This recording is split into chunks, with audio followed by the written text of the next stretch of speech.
নওগাঁর পত্নীতলা উপজেলা থেকে 47.5 কেজি গাঁজা সহ 3 জন মাদক কারবারিকে গ্রেপ্তার করেছে র্যাব-৫।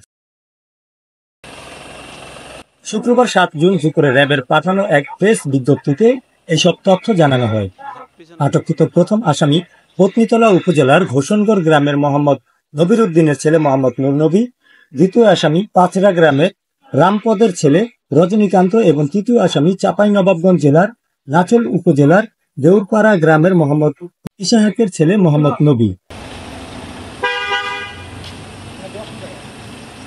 বিজ্ঞপ্তিতে র্যাব জানায়, গোয়েন্দা তথ্যের ভিত্তিতে কতিপয় সংঘবদ্ধ অবৈধ মাদকদ্রব্য গাঁজার একটি বড় চালান সহ ঘোষণগড় এলাকার থাকাকালীন অবস্থায় র্যাব-৫ সিপিএসসি রাজশাহী এর একটি অভিযানিক দল শুক্রবার ৭ জুন ভোর রাত 12:30টায় নওগাঁর পত্নীতলা উপজেলার ঘোষণগড় গ্রামস্থ মুসলেমের মোড়ে এলাকা থেকে গ্রেপ্তার করে।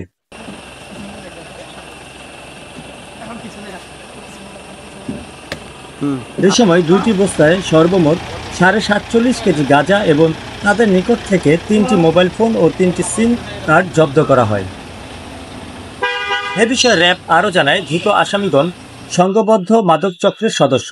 তারা নিজ পেশার আড়ালে দীর্ঘদিন যাবৎ আইন শৃঙ্খলা বাহিনী চোখ ফাঁকি দিয়ে সুকৌশলে অবৈধ মাদকদ্রব্য গাঁজা, ফেন্সিডিল সহ বিভিন্ন মাদক কৌশলে সুদূর কুমিল্লা জেলার ভারতীয় সীমান্ত এলাকা থেকে সংগ্রহ করে নওগাঁ সহ দেশের বিভিন্ন স্থানে বিক্রয় ও সরবরাহ করে আসছিল।